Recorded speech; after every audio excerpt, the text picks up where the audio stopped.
reach out. Sure, I wish I could read them. Wait, an introduction first. Ren and Stimpy. Well, it's difficult for me to say anything about this franchise that is fresh or relevant because this is such a hugely popular creation that it's really, for the most part, you pretty much everybody knows everything that there is really to know. It's one of those franchises that are super widely known and popular, and unless you are younger and wasn't really exposed too much or at all to this franchise, in this case, I still don't really have too much to say because I'm gonna be honest, I didn't really grow up with this cartoon too much. I was exposed to it as everybody was back when I was growing up when this cartoon was coming out, and as you can see from my avatar, I've always been a huge fan for scary, spooky, Halloweeny things. Like I used to love Monster in My Pocket or like watching Goosebumps or shit like that. I used to like monsters and ghosts, and I used to be a lot into UFOs or like paranormal things and stuff like that. But I would also be really scared of scary movies, like actually scary movies, or I wasn't really too much of a fan of things that were too raunchy. For example, I wasn't really too much of a fan when I was a kid of Garbage Pail Kids. Probably Beavis and Butthead was the thing that I used to like the most. But um, Ren and Stimpy fell into that category of things that were a little bit too much for me. That kind of raunchy, gross, crude style that 90s media for kids and teenagers, especially boys, used to be. Sometimes it didn't sit too well for me. For example, I had a troubled relationship with Mortal Kombat. It was cool, but at the same time, I used to be kind of scared of that of that game. It used to be a little bit too violent for my taste. I don't know. I was weird, but still. So that's my introduction to this. Basically, where I was trying to go with all this is that I started rediscovering all those things that I didn't pay enough attention as I used to when they were brand new, they were coming out, they were fresh, and only until I got older was when I started to look back and rediscover those franchises and like remembering what I used to like about those things and finding out things that I missed out. I used to love The Simpsons, for example. The Simpsons, I used to fucking love The Simpsons. I still like them, but I used to the Simpsons was one of my favorite things ever, and that falls into raunchy shit, but not too much. I think that was the key, not too much. Sometimes I used to feel a little bit iffy when things went too far. It's funny, I'm still that way sometimes. Still, I only grew up with secondhand exposure, and I was fascinated. It was something cool and interesting for me, but I used to feel like it was a little bit too much, and also I didn't have access to it secondhand like segments that I would see, or I would listen to conversations of friends that I used to have that had cable, or they would go to the States to visit or something and they would watch it there.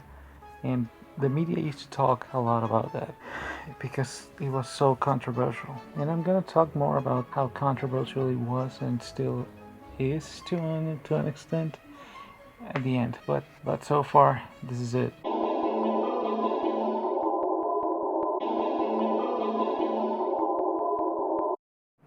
Hey, what's going on? Do you hear the sirens? Enjoy the ASMR, as always.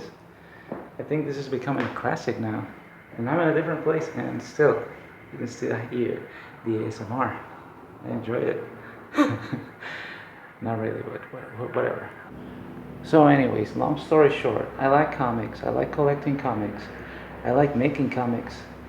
And I like going and finding things on the flea market, and one of the things that I found on the flea market not so long ago was these comics, a bunch of comics from Ren and Stimpy. I'm just gonna read one and make a video of it, and if I like how it comes out, I hopefully make a series out of it. So let's go. Okay, so enjoy the ASMR, by the way. I'm pretty sure you can hear that. That's a cat doing cat stuff in her litter box. yeah. Anyways, I have a little vignette here, side of the page with Ren and Stimpy falling from a crib. Stimpy is really excited. And the cover is the log driving the taxi and Ren and Stimpy in the back of the taxi. Not the most exciting cover, I'm gonna say. I don't know. Let's enjoy the ASMR. I'm not sure. I mean, it could be better. The log is looking at them. The back mirror.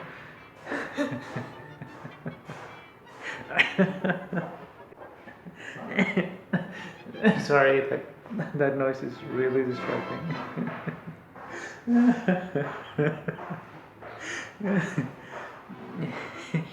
Oh my god. What the? Hold on, I'm gonna go check. Ya no tengo.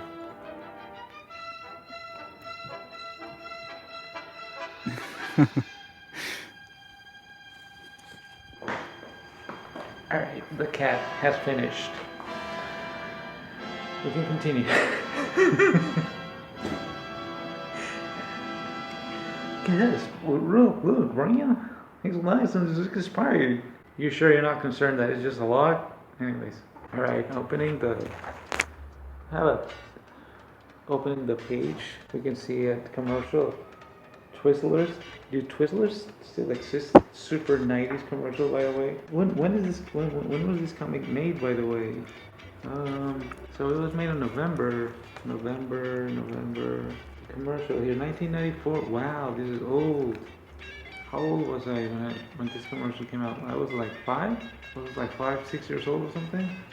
The most 90s commercial ever. Like, I used to love this types of commercials growing up in magazines, in like Club Nintendo and the PlayStation and whatever, like whatever comic or magazine. I used to love that. I used to find them really. I just looked like staring at the announcements, commercials, things for a while. It was very interesting. All right, page 1. Crabby Cabbies. Rena, I love it. It's beautiful. It's classic. What is it? This Stimpy is a taxi cab from now on. You and I are the old and cat cab company. Naturally, I will teach you all you need to know. Credits: Scott Benson, script. Gary Fields, art. Brad K. Joyce, letterer. Last, colorist. Mike Lackey, dispatcher. Carl Potts, backseat driver. What? Ren and Stimpy Show, Volume 1, number 36, November 1995. Okay, so the commercials are dated. From 1 year prior. Alright. Published by Marvel Comics, blah blah blah blah blah. It cost $2. This comic cost $2 back in the day. Alright. Oh yeah, it says right there. There's Stimpy and Ren dressed up as stereotypical taxi drivers from New York. The taxi, it looks like crap. It's like a junk car. There's even roaches in there and everything. Alright, moving on. Page 2. Well, I didn't know you knew anything about cab driving, Rena. Those very ridiculous, Stimpy. I've ridden all dozens of them. I don't know if that's the actual accent that I should be using for this, but I'm gonna go with it, whatever. Fuck it. This is the night shift, Stimpy. There's time for this kind of work. The streets are calm, dark, quiet, and just full of terrified people who wouldn't be called dead on foot. But best part is no traffic. In the daytime, you can get stuck in grind like for hours. Where is on night like this? Page 3. Ooh, alright. There's a Godzilla. There's some kaiju in the middle of the street. That's a lot of traffic though. Kaiju. Well, let's see what we can find here. All right. There's a lady throwing the garbage to some artsy dude who's gonna get all the everything. He's gonna have the worst day ever. Some guy yelling. A giraffe driving. Hot dogs. A hot. I get it. Okay, that's kind of funny. A hot dog stand, and there's a dog burning a turtle, I guess implying that a turtle is going to get faster to wherever it's trying to go. Blockage bound lines. Oh yeah, so the guy's driving the blockage bound lines, making a camp. How's my driving? Call 555. Enjoy the ASMR. Enjoy the ASMR. Enjoy the ASMR. Just like if you were here. Thank you, helicopter. Elvis, a cop dog, and a UFO. Honest, it uses cars. What? I don't get it. The guy driving the block cage van lines. The co-pilot died. So skeleton now. Vulture, Batman, Robin, the balloon with Mickey. All right, that's a lot of shit. Rocco was here. Oh look, Rocco's reference right there, and the graffiti. All right, Mom's carpool mobile. Okay. Moving on, page 3. Moving on to page 4. Near eternity later. Taxi! At last, our first fare of the night. What's on them? How professional hand is this Stimpy? Take me to our 81st and Stimpy, Cabby. Not precious, sir. No, not that way. This way. This way, I say. Turn left here. Turn left here. No, not that way. This way. This way, I said. Turn left here. Did I say left? I mean right. What did you turn right for? This street. Take this street. No, this one. Turn on left. I said. What are you, dumb or something? Get out. Am I supposed to yell at them before or after we take the left turn? Fine commercial here. Okay, let's go. Let's see this. Series premiere September 24th. Searching for life in outer space. We never imagined the consequences of finding it. Space, Above and Beyond. A new series from the producers of The X-Files. Sundays 7 p.m. 6 Central and Mountain. Only Fox. That's, Space, Above and Beyond. Does anybody remember this? Did anybody watch this? I had no idea this existed. I never did. I never saw this. I used to watch. No, wait. 1995. I was too little. To fucking. So this probably never made it anywhere because I don't remember ever seeing this.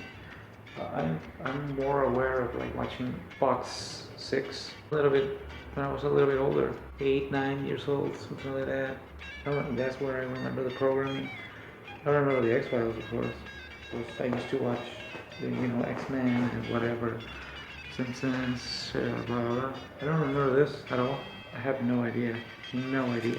Pretty sure it's not that good. Nobody knows anything about it. Never seen. Okay, so far the comic is being kind of hit and miss. I'm not gonna lie. I'm pretty sure the comic back in those times, if you were a little kid, Ren and Stimpy fan, you would have had more fun with it. It's alright. It's alright. Let's see. It's still promising. Let's keep going. Page number, what? 1, 2, 3, 4, 5, 6. And the evening goes on. A lot of dogs. And on. Okay, so there's a lady there who got into taxi with a lot of dogs. How many of them? 1, 2, 3, 4, 5, 6, 7, 8, 9, 10, 11, 12, 13, 14, a lot of dogs. And the evening goes on. And on. Fucking yelling. And on. Pardon the 14. Oh, was it Madison? 16. Oh my god. Am I going Berkeley and 33rd? Or, I know, 71st and that's just, no, that's not it. And, I just have a few little things to go in the trunk. Look at that, Agni, the packaging right there. Why are you carrying an iron weight there in, like, what? And finally,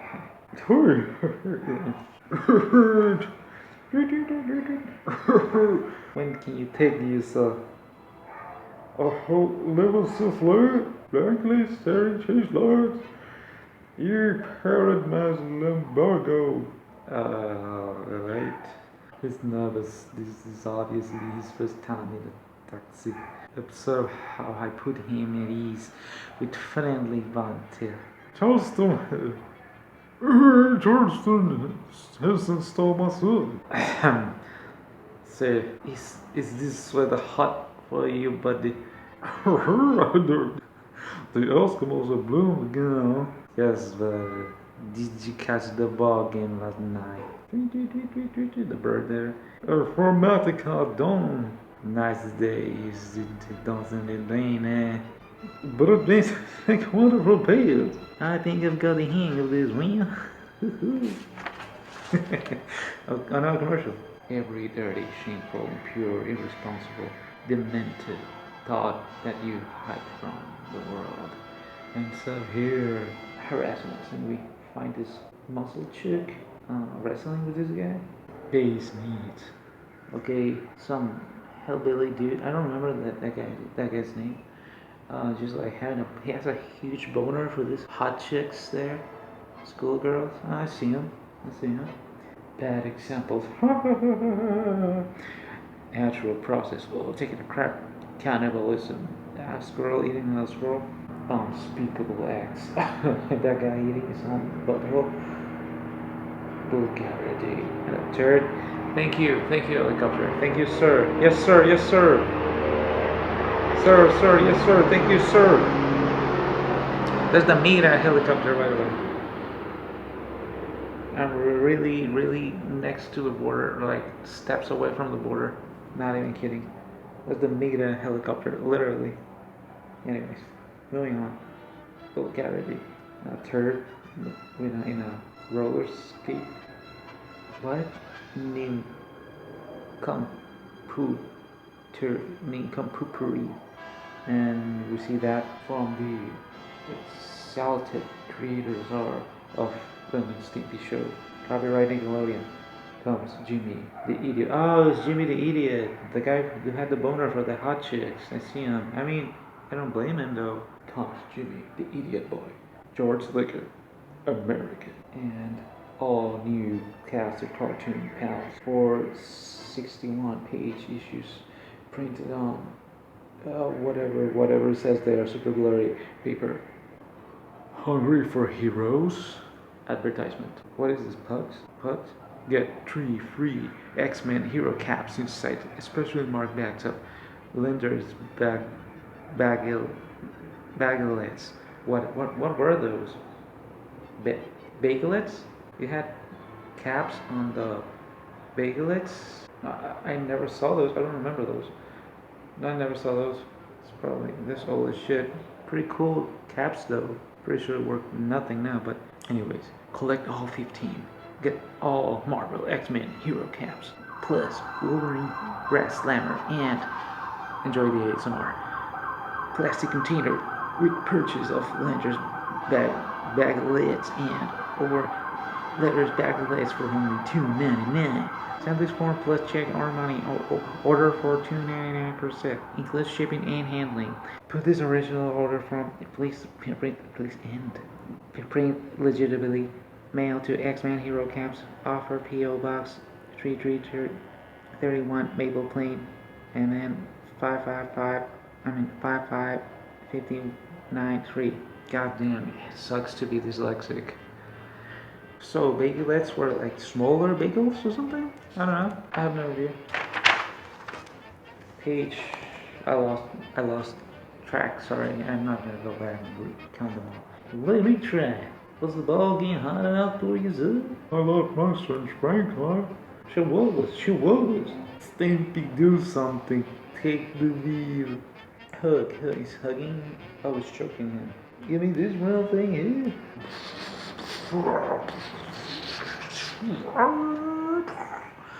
I don't know. This is the kind of shit that most likely is gonna be hilarious for you when you're a kid and you're reading. But for somebody who has just been exposed to it without too many nostalgic memories or anything like that, it's just very basic.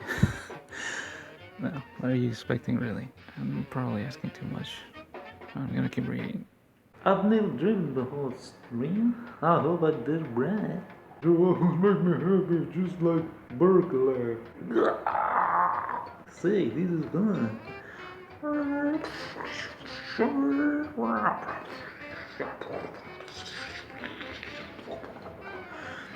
Gee, look at all the signs on the road. Bridge out. Sure wish I could read them. Okay, that made me laugh. I forgot to ask where we were going. Sir, are we there yet? Sure. Oh my, enjoy that. Oh, you people drive like madman. Oh, have your license with this. The fish sauces are better than ever. You don't have to say anything, man. I'm natural. I can feel it. Yeah, and then they. Superman with the undeniable tantrum out of the way. Oh, see? Man, what's yours? Yes, cab, sir. The Ritz Crossing Guard Hotel, please, cabby. With pleasure, sir. At last, Stimpy, some normal people. Correction. There's not a lot of rich people. Darling, how's your stock portfolio coming along? Oh, very well, my love. In fact, I was at the country club the other day and, oh, I do hope you gave me my regards to the prince. Mutual friends. This will make the whole terrible ending worth enduring. Cocktail parties. Thank you, sir and madam. Have a good evening. Thank you. Much obliged. Quick, Stimpy, tell me, how much money did we make tonight? Money? You were supposed to be taking money? Tell me it's not true. See, that wouldn't be an idea, wouldn't it, Ren? Take people wherever they want to go and they pay you. I wonder why no one ever thought of it. See, and you think you can draw some more? The end. So the chapter ends right there. I had fun doing this, actually. It wasn't that bad. I hope I can make something acceptable with this. There's still some pages left, but I'm gonna read them in another episode. Yeah, there's like, I didn't know this had 2 episodes. I thought it was just like the one episode, just like one super long episode, but it's not. It's 2. All right, that's interesting. So was it funny? Sure, it was entertaining. If I would have read this when I was a kid, I would have liked it. It's alright. My favorite part was Ren. Like usual, actually, Ren's kind of my favorite.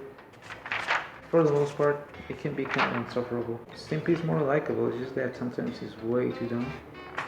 But yeah, overall I enjoyed this. My favorite gag was he says, I hope I could read the sign. That's got me a little bit of that made me cackle a little bit. I wasn't expecting anything really. I haven't watched Ren and Stimpy in years, for instance, forever. I have some DVDs, I might watch them later. I should maybe watch them and make a video about them. That would be kind of cool. Okay, just as the final part to wrap up this thing, I want to talk about the thing that I was speaking of earlier about the controversy and all that thing regarding to John Giffalusi's work, who is the creator of Ren and Stimpy.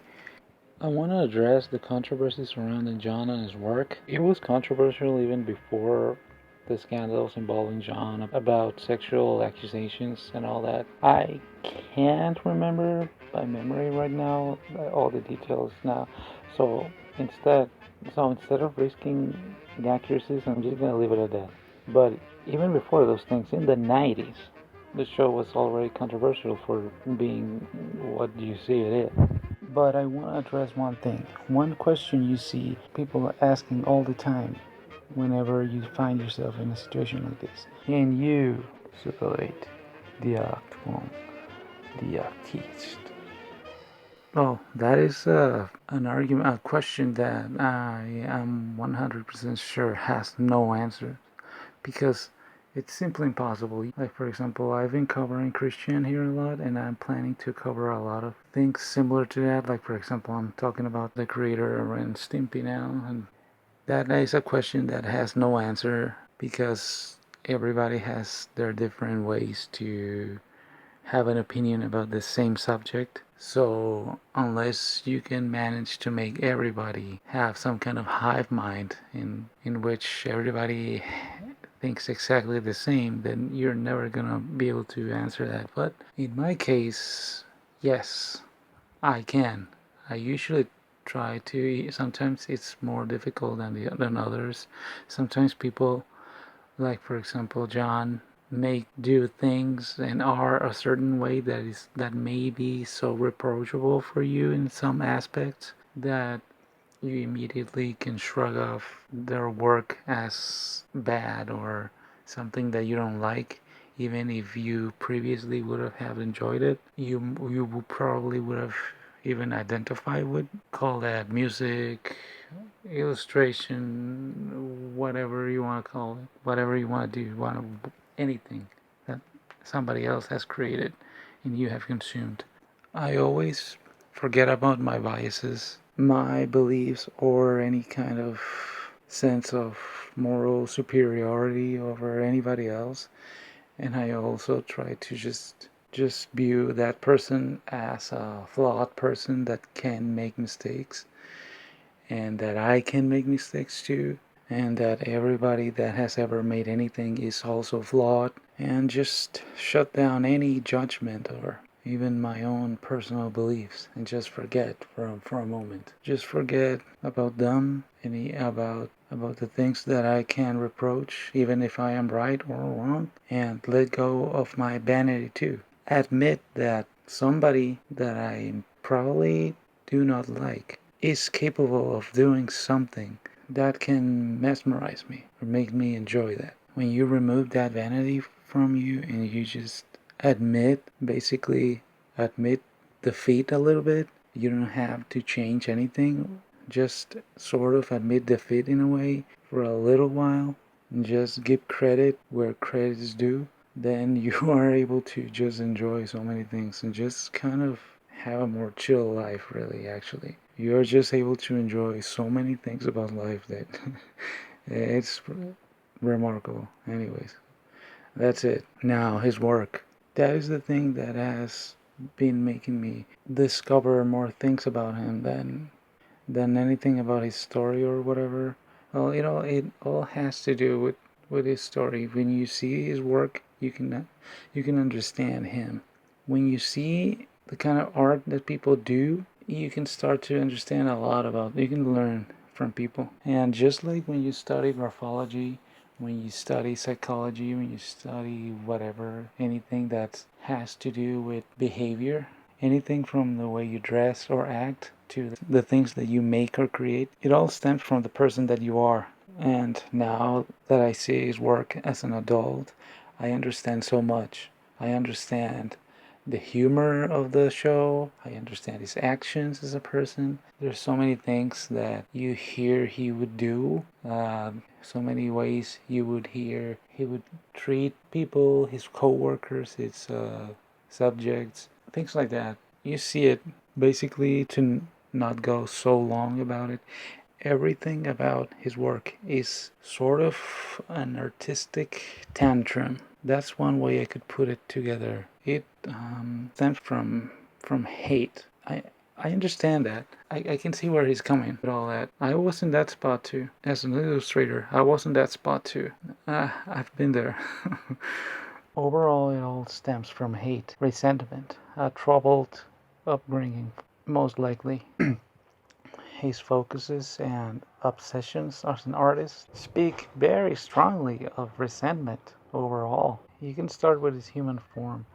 His human form is a mockery. You have to take note of the things that the artist obsesses more in order to see what drives him, what makes that artist who he or she is. So, for example, his human form is very cartoony and abstract, but he focuses excruciatingly on little details, especially expressions.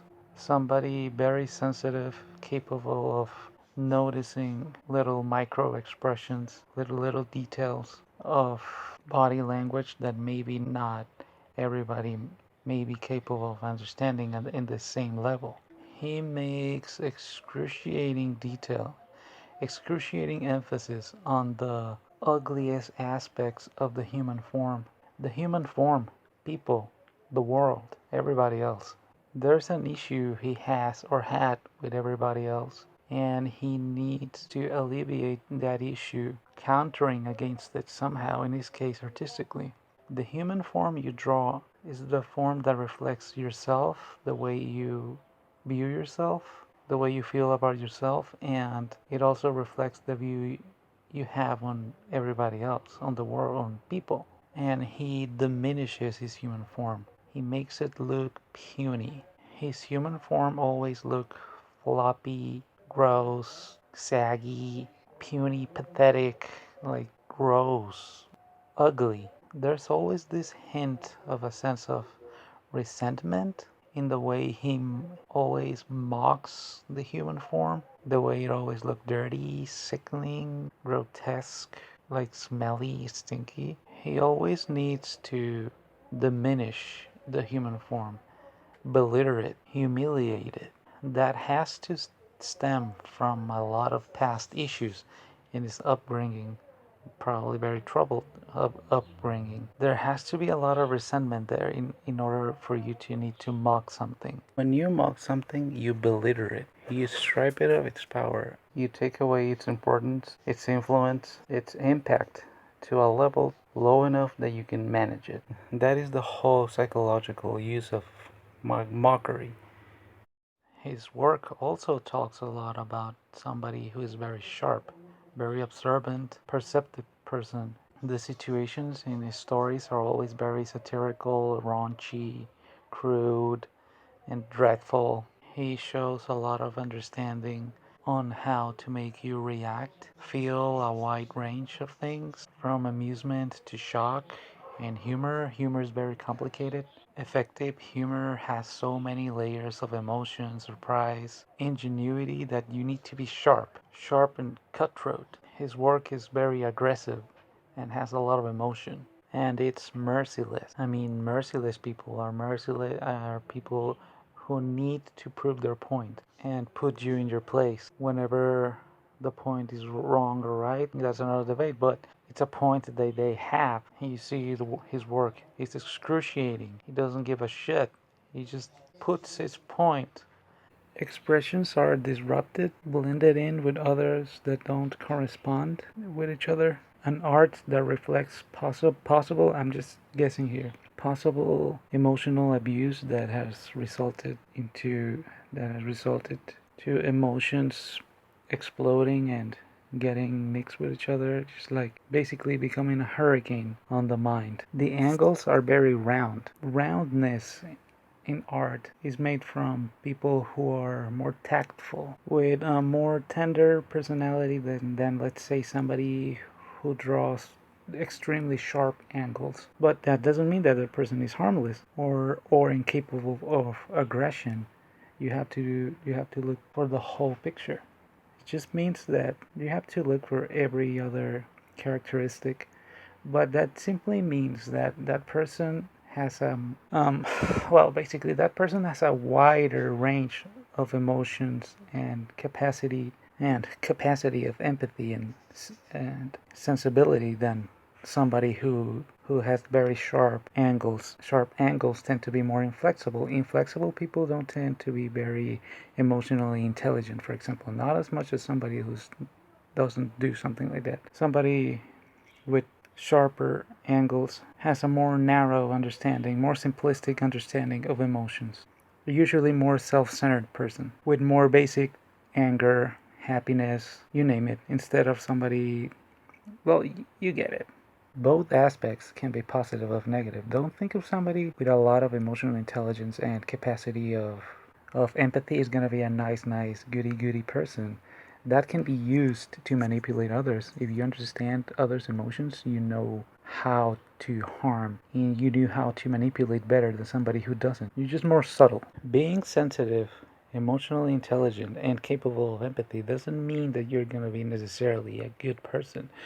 It's simply, you can still take a wrong path in life depending on your upbringing, but it simply means that you have more tools at your disposal to exploit others. You know the weaknesses and strengths of others more.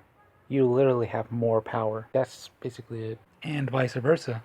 Somebody without those traits, somebody with more narrow understanding of emotions and empathy and incapable of empathy, that doesn't mean that they're gonna be a bad person. They're just gonna be very simplistic about it. Well, it's not just like one side of the spectrum is good, like the other side of the spectrum is bad. No, it's all just different kind of traits in the nature of people that can be good or bad depending on the education and the upbringing, blah blah blah. And finally, the colors.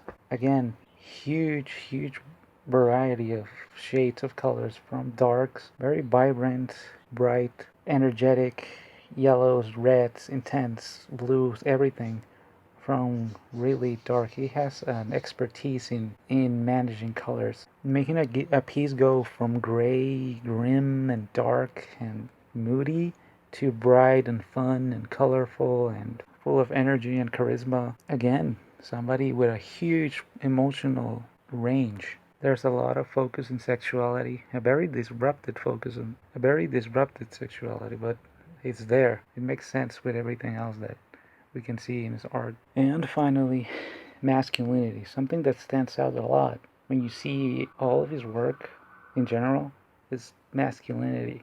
Again, the classic, very disrupted, exaggerated, distorted masculinity. I heard in a couple of interviews that he had a lot of issues with his dad, and that makes a lot of sense. Probably was very aggressive, imposing masculine traits, probably. I don't want to go too deep into this because I don't know that much about his upbringing or anything. It's just the things that I can see here. It's just that masculine features are portrayed in such exaggeration to a point of disgust that go from distortion to some sort of malicious mockery. There's like hate in portraying masculinity in comparison to femininity, for example, in his work.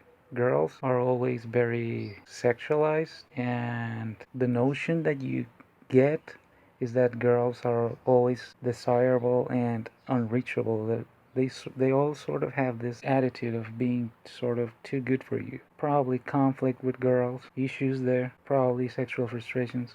I'm pretty sure a lot of people can relate to that. Yeah, kind of a common issue.